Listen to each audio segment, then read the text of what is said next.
번째, 일단은 임차권의 등기 명령.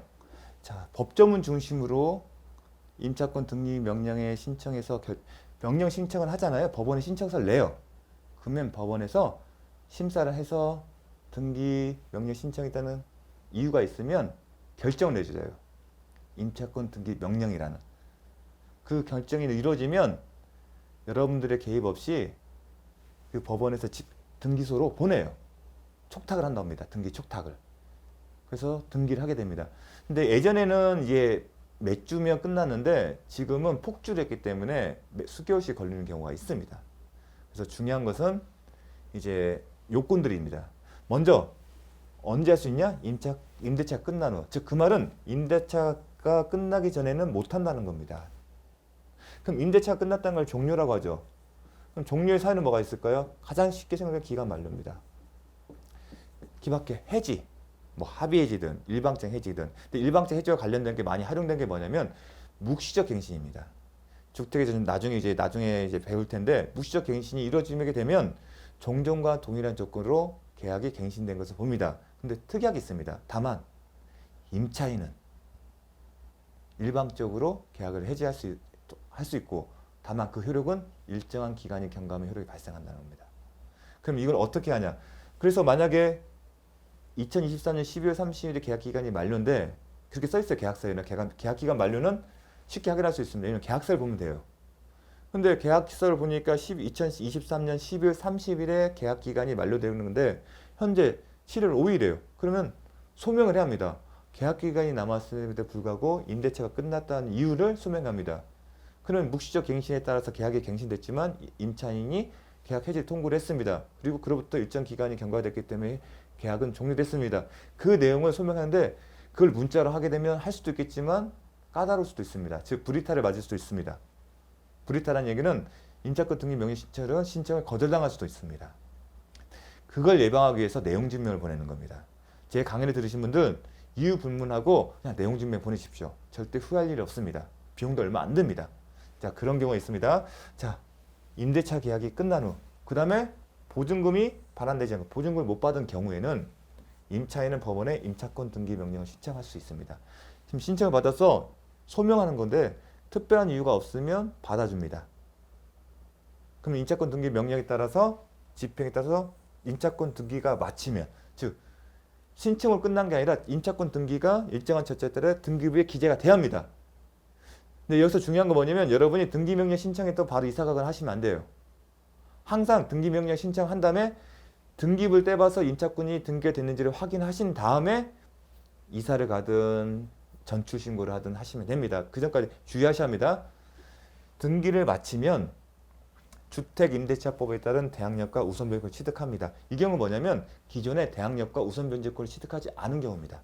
즉 임차권 등기가 이루어지기 전에 2, 3일 전신고 확정일자를 못 받은 경우입니다. 그런데 임대차 계약이 끝났음에도 불구하고 그렇게 요건을 갖추지 못한 건 없을 거예요. 왜냐하면 임대차 계약을 하게 되면 무조건 전입신고, 이사 전입신고, 확정일자를 갖추는 건 상식이기 때문에. 따라서 이 부분이 더 유용한 의미가 있습니다. 어떤 의미가 있냐? 임차인이 임차권 등기 이전에 그렇죠. 임대차 계약이 끝난 이후에 임차권 등기가 이루어진 거잖아요. 등기 명령에 따라서. 그러면 대부분 임대차 계약을 체결하면 100에 99명은 이사, 전입신고, 확정일자 다 갖출 겁니다. 이전에 이미 대항력이나 우선변제권을 취득한 경우에는 그 대항력이나 우선변제권은 그대로 유지되며 계속 간다는 겁니다.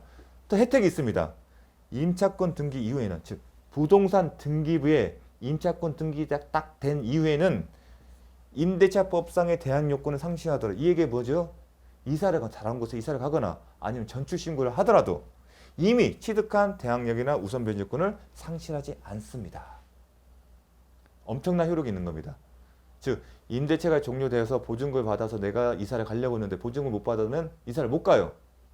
왜냐하면 이사 간 순간 대항력권의 우선 변제권을 상실할 수 있기 때문에 그걸 방지할 수 있게 임차권의 등기 명령 제도라고 제가 설명을 드렸습니다. 따라서 이 절차에 따라서 등기가 되면 새로운 곳으로 이사를 가셔도 안심하고 가실 수 있습니다. 이사를 가더라도 어떤 효과가 있다? 이미 취득한 대항력이나 우선 변제권을 상실하지 않는다. 이 제도가 정말 중요한 제도인 겁니다. 자, 근데 그러니까 등기 명령 신청하고 하시면 안 돼요. 임차권 등기 명령의 신청 이후 등기가 된 걸 보셔야 합니다. 참고로 등기 신청 100%다 받아주는 게 아닙니다. 경우에 따라서는 거절당할 수도 있습니다. 어떤 경우 미등기 매수인이 임대차 계약을 체결하고 매매 계약이 해제된 경우에는 거절당하는 경우도 있었습니다. 근데 그거는 방어할 수 있습니다.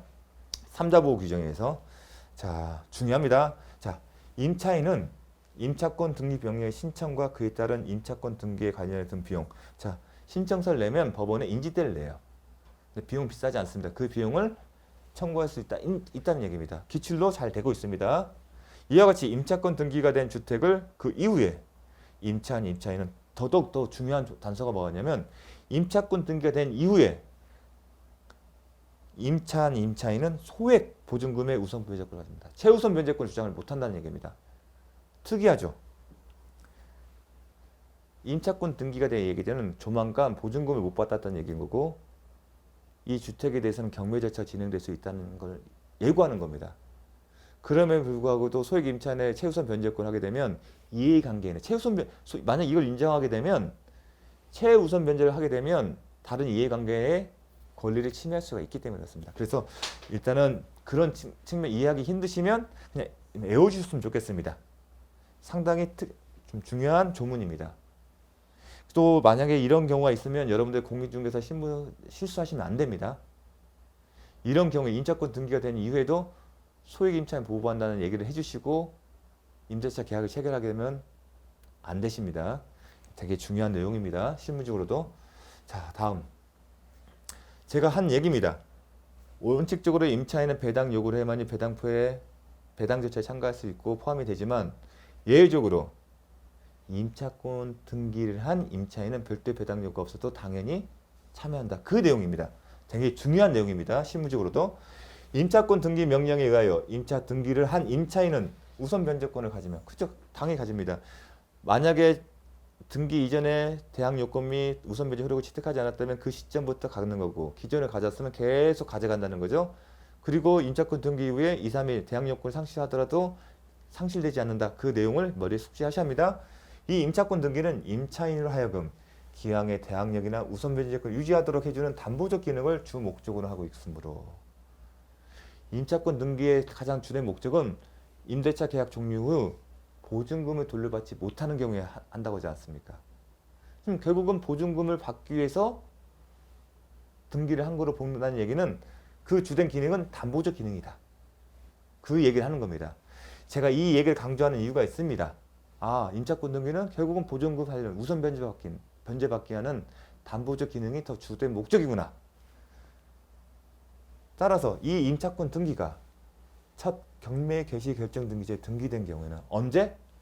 첫 경매 개시 결정 등기 전에 등기된 경우 누군가가 경매를 신청했을 때 경매 개시 결정 등기한다고 했죠? 경매 개시 결정제에 등기된 경우에는 배당받을 채권자 범위에 관하여 규정하고 있는 민사집행법 148조 제4호에 저당권, 전세권, 그 밖의 우선 변제 청구권서 첫 경매 개시 결정 등기 전에 등기되었고 매각으로 소멸한 것을 가진 채권자에 준하여. 자, 이 얘기가 뭐냐면 민사집행법에 별도의 배당 요구를 하지 않더라도 배당포에 참가한 사람 요건을 갖췄어요. 그러니까 배당을 하지 않더라도 당연히 배당에 포함된 사람이 민사집행법에 규정되어 있거든요. 그런 사람이 저당권, 전세권자 아니면 우선 변제권자인데 어느 시점? 첫 경매 개시 결정 등기 전에. 이와 마찬가지로 첫 경매 개시 결정 등기 전에 등기된 임차권 등기도 동일하게 취급하겠다는 겁니다. 그럼 여러분이 기억하실 것은 첫 경매 개시 결정 등기 전에 임차권 등기가 이루어졌다면 이 사람은 별도의 배당 요구가 없어도 배당에 참가한다. 그렇게 기억하시면 됩니다. 그 임차인은 별도로 배당 요구를 하죠. 이 내용은 자, 모르셔도 됩니다.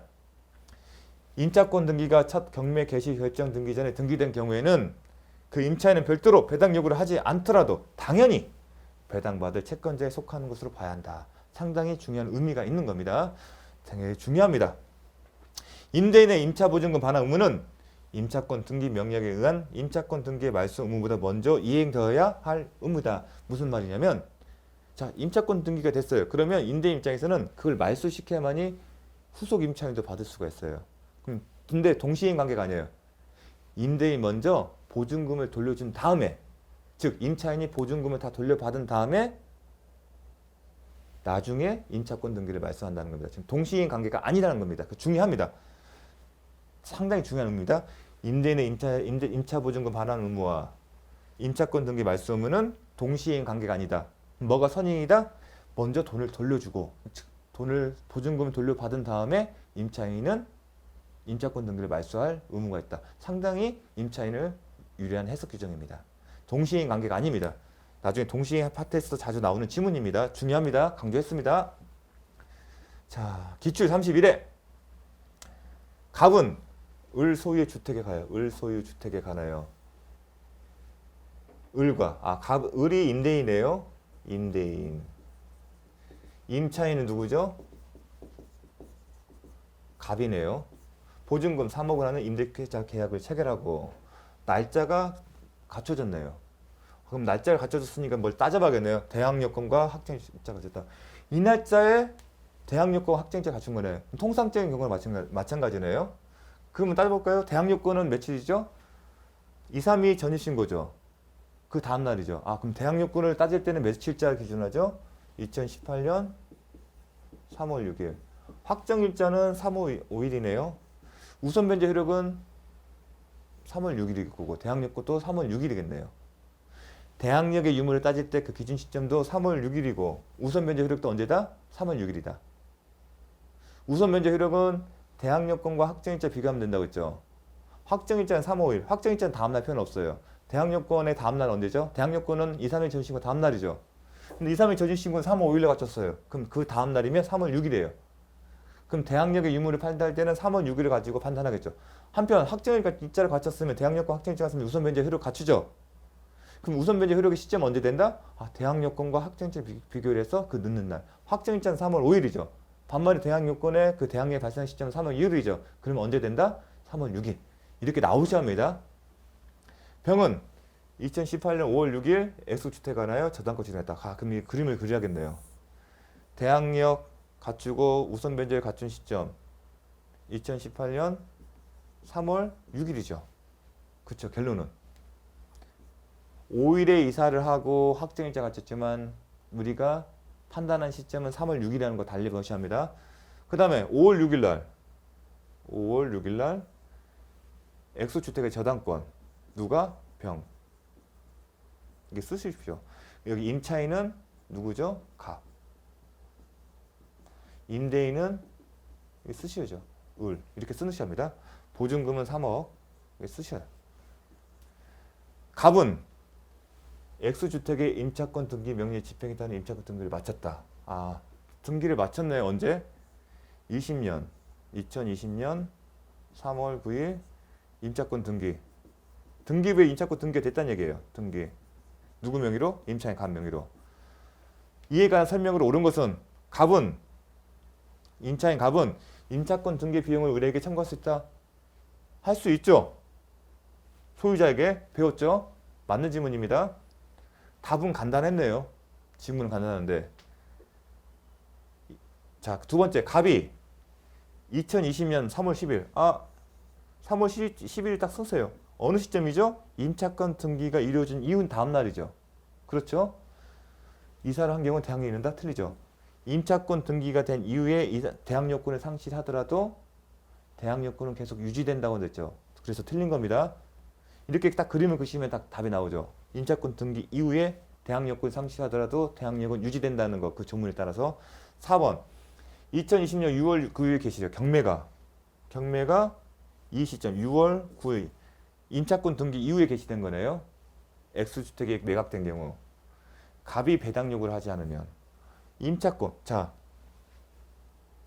개시됐다는 얘기는 경매 개시 결정이 이루어졌다는 얘기예요. 그러면 2020년 6월 9일이죠. 근데 첫 경매 개시 결정 등기 이전에 임차권 등기가 있었죠. 임차권 등기 이후에 첫 경매 개시 결정이 있었으니까 당연히 첫 경매 개시 결정 2020년 6월 9일 이전에 임차권 등기 이루어졌잖아요. 그걸 보셔야 하는 겁니다. 갑이 배당 요구를 하지 않으면 병보답을 받을 수 없다? 아니다. 자, 경매 개시 결정 6월 9일 첫 경매 개시 결정이 이때 아닙니까? 지금 지문상에서 3월 그 이후에 6월 9일이 처음이었잖아요.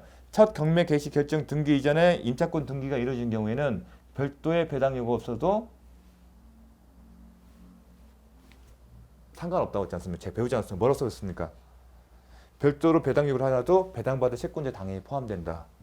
그 얘기를 했죠. 그러면 배당 요구를 하지 않도록 당연히 배당표에 들어갔으니까 우선 변제 효력이 갖고 있었잖아요, 원래요. 자, 그럼 따지는 거예요. 그러면 병보다, 자, 병하고 배당 요구를 해야만이 원칙적으로 배당 순위 따지는데 임차권 등기가 돼 있으면 첫 경매 개시 결정 등기 전에 임차권 등기가 돼 있으면 별도로 배당 요구를 하지 않더라도 배당표에 들어간다는 얘기예요. 그럼 따지는 거예요. 아, 이 사람 저당권은 우선 변제 효력은 어느 시점이었죠? 3월 이 시점이에요. 이 시점에 우선 변제 효력을 가졌죠. 그러면 병은 언제예요? 2028년 5월 6일이에요. 자, 저당권을 수수해요. 그렇죠? 배당 요구하지 않더라도 배당 요구한 것처럼 취급한다는 겁니다. 그럼 이 저당권 따져야겠죠. 누가 없어요? 임차인 갑이 앞서잖아요. 그러니까 이 지문은 틀린 지문입니다. 상당히 어려운 지문인데 31에서 이렇게 나오기 때문에 나중에는 2, 4, 5에서 이제 답이 나올 거예요. 너무 처음부터 이렇게 내기는 너무 어렵기 때문에 쉬운 거로 답을 줬지만 처음에는 이미 기출이 됐기 때문에 어렵게 나올 수 있습니다. 또 나올 수 있습니다. 핵심은 배당 요구를 임차권 등기가 없으면 당연히 이 사람 배당표에 안 들어가요. 그래서 우선 변제 효력이 따질 필요가 없어요, 사실은. 근데 배당 요구를 하지 않더라도 최초 경매 개시 결정 등기 전에 임차권 등기를 한 경우에는 당연히 배당표에 들어간다는 얘기입니다. 그걸 기억하십니다. 그 얘기는 뭐냐면 임차권 등기를 했다는 얘기는 나중에 보증금에 대해서 배당을 받겠다는 의사표시가 포함됐기 때문에 그렇습니다. 임대차 계약 종료 후 보증금을 받지 못한 경우에 임차권 등기를 하지 않습니까? 그래서 당연히 들어가요. 그러면 따지는 거예요. 그러면 이 사람이 임차인 갑이 우선 변제 효력 시점이 언제 시점을 찾아봐요. 이때 시점이야. 그럼 저당권 쓰세요. 대항 요건 갖추고 확정일자 갖추고 있으면 우선 변제 효력이 발생합니다. 그러면 갑과 병을 비교하게 되면 누가 우선해요? 이 사람이 우선하잖아요. 그럼 임차인 갑은 병보다 우선해서 반제받을 수 있다. 그게 맞는 질문이죠. 자, 다음. 만약 2020년 4월 5일 2020년 4월 5일이면 이적이네요. 2020년 4월 5일. 그러니까 임차권 등기 이후라는 게 좀 중요합니다. 정의. X주택을 보증금의 2억 원에 임차하여 대항 요건을 갖춘 다음 X주택이 경매된 경우 정은 매각대금에서 병보다 우선 배제를 받을 수 있다. 자, 이 얘기는 뭐냐면 정의 X주택을 갑을 병 정의 2억 원에 임차해요. 임차인이네요. 임차권 등기 이후에 갑이 임차권 등기위원회 정이 새롭게 임대차 계약을 체결했어요. 임차하여 대항 요건을 갖춘 다음 X주택이 경매된 경우 정은 매각대금에서 병보다 우선 변제를 받을 수 있다. 근데 일단 틀린 지문이에요. 왜냐하면 우선 변제 효력을 하려면 뭘 요건을 갖춰야죠? 확정일자를 갖춰야 돼요. 근데 대항 요건만 갖췄지 확정일자를 갖추지 않았기 때문에 우선 변제 효력이 없어요. 따라서 이 사람은 후순위예요. 우선 변제 효력이 없다는 얘기는 일반 채권자예요. 저당권자로 취급하면 안 돼요. 당연히 그러면 병보다 후순위에 있다는 얘기입니다. 그 얘기를 하는 겁니다. 이 질문 자체에서 이미 답이 나와요. 대항 요건만 갖췄지 확정일자는 없다는 얘기예요. 확정일자를 갖기 때문에 확정일자 없으면 우선 변제 효력이 없어요. 그럼 저당권자 취급이 안 된다는 거예요. 우선 변제 효력이 없다는 얘기입니다. 확정일자가 없기 때문에 우선 변제 효력이 없는 거고 그럼 단순 일반 채권자가 되는 거고 따라서 저당권자한테 뒤지는 거예요. 순서가. 그 얘기를 하는 겁니다. 정은 매각되면서 병보다 우선 변제가 있다. 틀린 질문입니다. 그 얘기를 하는 겁니다. 자, 그래서 해설 확정일자를 갖추지 않기 때문에 우선 변제권은 없음. 또 설사 있다 하더라도 이제 확정일자 갖추다 하더라도 뒤에 있잖아요. 그 얘기를 하는 겁니다. 자, 우선 변제 효력이 없다는 게 핵심입니다. 우선 변제 효력을 갖춰야 같은 저당권, 다른 물권, 담보물권, 저당권 순위를 따지는 거예요. 근데 그 관문을 통과 못했어요. 그럼 일반 채권자에 불과한 겁니다. 우선 변제 효력이 없기 때문에. 항상 제가 대항 요건 및 확정일자를 가서 우선 변제 효력이 있을 때 저당권자로 쓰잖아요. 저당권자 쓰는 이유는 대항 요건 및 확정일자를 갖춰서 우선 변제 효력을 갖춘 경우에만 저당권자처럼 취급하는 겁니다. 그게 핵심입니다. 자, 임대차 기간. 자, 이게 좀 특이한 조문이에요. 자, 주택임대차보호법, 상가건물임대차보호법, 임대차 기간 관련 조항은 정확하게 암기를 하셔야 합니다. 자, 기간을 정하지 아니하거나 2년 미만을 정한 임대차는 어떻게 본다? 2년으로 보는 거 간주합니다. 기간을 정하지 않으면 2년 미만에도 2년을 보게 됩니다. 다만 예외적으로 임차인은 2년 미만을 정한 기간이 유효함을 주장할 수 있습니다. 자, 기간을 정하지 아니한 경우는 그럴 해당 사항이 없겠죠. 하지만 2년 미만, 자, 1년을 정한 경우가 있을 수 있습니다. 그런 경우에 2년을 보지만 임차인은 1년을 주장할 수 있다는 얘기입니다. 중요합니다. 계속 기출이 되고 있습니다. 주택임대차 계약 존속기간이 1년을 정했어요. 그러면 임차인은 2년의 존속기간을 주장할 수 있습니다. 또 한편으로는 2년을 보기 때문에 다만 이게 임차인 선택권이 있는 거예요. 2년을 주장할 수도 있고 1년을 주장할 수 있다는 겁니다. 상당히 임차인에게 유리하게 해석되는 규정입니다. 임대차 계약의 존속기간이 1년인 경우에 임차인은 1년의 존속기간 유효함을 주장할 수도 있습니다. 선택권이 있다고 했죠. 1년을 주장하거나 2년을 주장하거나. 임대인은 그럴 수 있다? 없다. 임대인은 2년만 주장할 수 있습니다. 오직 임차인만이 1년이나 2년을 주장할 수 있다는 거 정확하게 기억하셔야 합니다. 상가건물 임대차보호법은 달리 정하고 있습니다. 나중에 정확히 비교해서 기억을 하셔야 합니다. 넘어가겠습니다. 묵시적 갱신, 앞으로 나오는 이 계약 기간에 관련된 조항들은 암기를 하셔야 합니다. 달달달. 임대차 기간이 6개월 전부터 임대차 기간이 끝나기, 즉 계약 기간이 만료되기 6개월 전부터 언제까지? 2개월 전까지.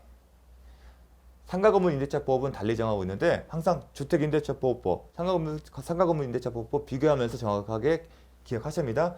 1개월 전까지 임차인에게, 임대인 임차인에게 이 기간 동안 중요합니다. 되게 6개월 전부터 2개월 전까지 갱신 거절 내지는 계약 조건을 변경하지 아니하면 갱신하지 않겠다는 뜻의 통지를 하지 아니한 경우에는 어떻게 된다?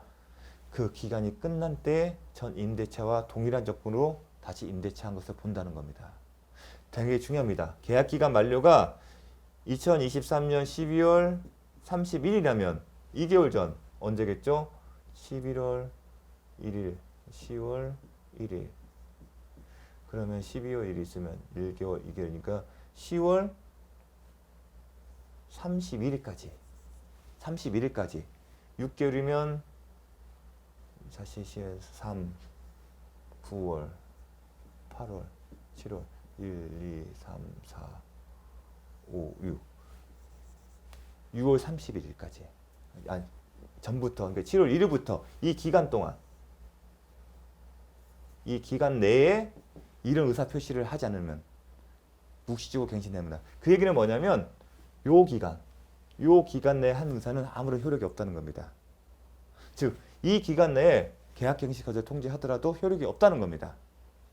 이 기간 내에 계약 갱신 거절 통지도 않고 이런 조건을 변경하지만 하지 않겠다는 통지를 하지 않으면 계약 만료 동시에 묵시적이 갱신된다는 거 중요합니다. 실무적으로 중요합니다. 근데 전 임대차와 동일한 조건으로 임대차한 것을 본다. 임차인이 임대차 기간이 끝나기 2개월 전까지 통지하지 아니한 경우에도 마찬가지다. 이 조항도 함께 해주십시오. 임차인이 2개월이 끝나기 전까지 요 시점이겠죠.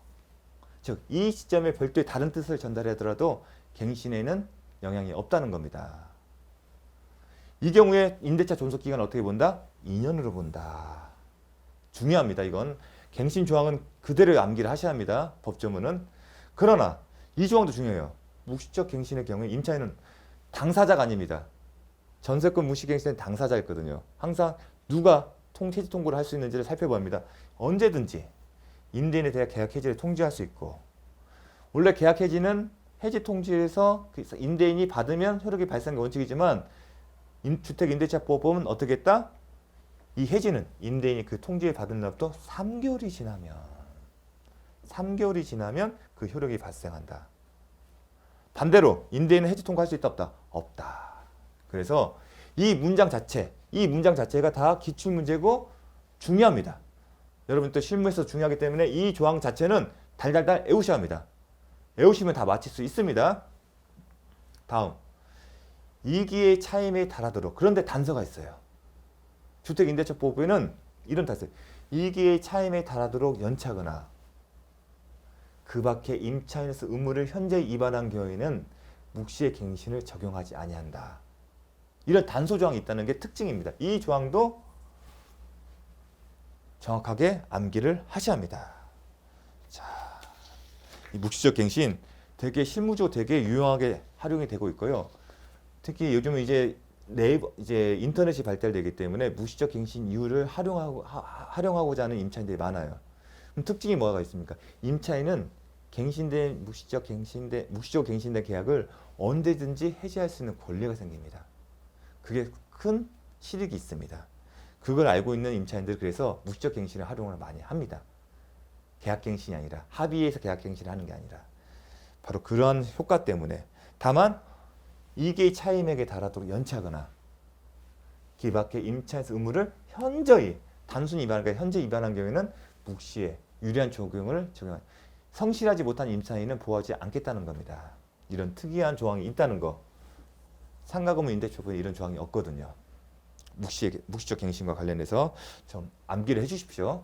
다음 계약갱신 요구. 원래 상가건물 임대차법에 있는 거 있는데 코로나 시대에 국면에서 새롭게 신설된 규정입니다. 어떤 거냐면 6조에도 불구하고 임대인의 계약갱신 거절을 보통 얘기하면 계약기간이 만료가 되면 서로 간에 계약갱신 의사를 통보를 살펴봅니다. 임대인이든 임차인이든. 근데 임차인은 계약갱신을 원하는데 임대인이 거절하는 경우가 있어요. 그런 경우에 임대인의 계약갱신 거절에도 불구하고 임대인은 임차인이 6조 제1항 전담 기간 이내에 언제? 항상 법에 이런 기간 내가 나오면 반드시 준수를 합니다. 임대차 계약 기간이 끝나기 6개월 전부터 2개월 전까지 기간 내에 중요합니다. 뭘 한다? 계약 갱신을 요구할 경우 정당한 사유 없이 거절하지 못한다. 이 얘기는 정당한 사유가 없으면 거절하지 못한 거. 계약 갱신을 요구를 하는 거예요. 대부분의 어떤 요구를 하게 되면 의사표시니까 내용 증명을 할 겁니다. 그러면 임대인이 반응을 할 겁니다.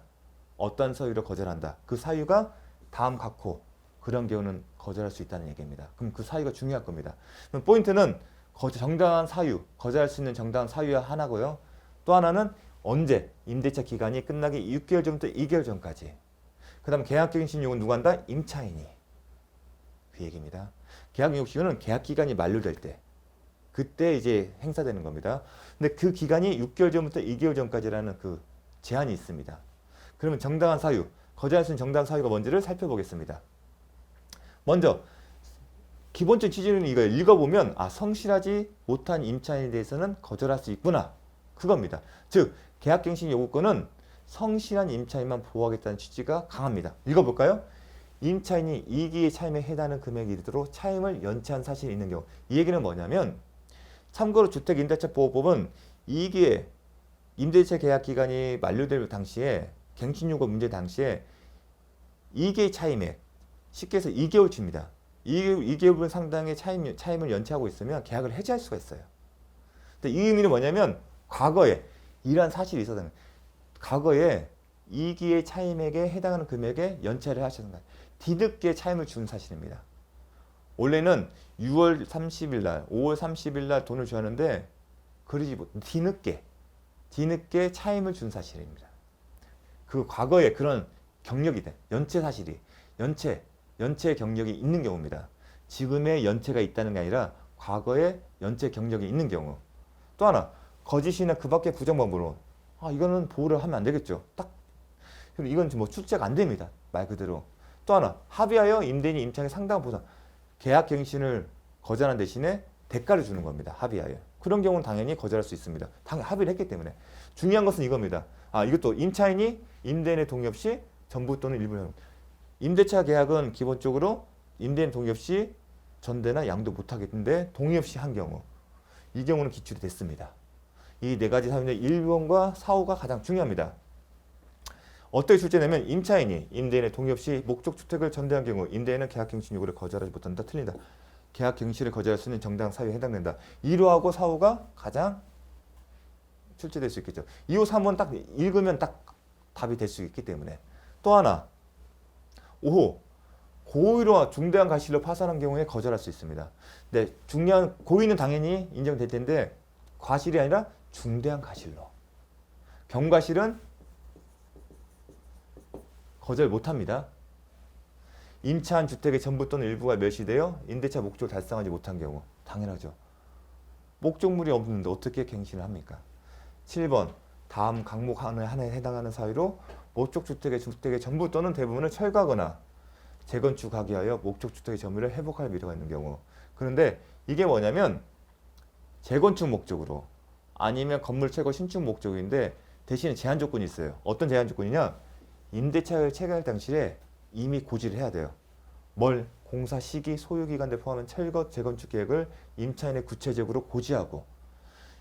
이 얘기는 뭐냐면 계약서에 써야 하는 겁니다. 임대차 계약 체결 때 나중에 나 임대차 계약 끝나면 어느 시점에 재건축 내지는 철거를 하겠다는 얘기를 구체적으로 밝히고 써야 한다는 얘기입니다. 그리고 중요한 거는 그 계획에 따라야 한다는 겁니다. 실제 그 계획에 따라야 한다는 겁니다. 또 하나 노후 훼손 또는 멸시 등 안전사고가 우려하는 거예요. 2년 전인가 용산에서 건물이 주저앉은 경우가 있었습니다. 그때 안전사고가 우려가 있는 경우에는 거절할 수 있습니다. 야, 안전사고가 우려했으니까 더 갱신하면 안 돼. 그 얘기입니다. 다른 법령, 재건축, 재개발 관련 법령에 따라서 철거 또는 재건축이 이루어지면 당연히 하겠죠. 법령에 따른 거기 때문에. 근데 가왕 같은 경우는 이 법령이 아니라 그냥 건물 소유자의 의사에 따라서 하는 겁니다. 그런 걸 미리 임대차 계약서에 써야 합니다. 이런 경우 다 써야 합니다. 그리고 실제로 그 계획들이 따라야 합니다.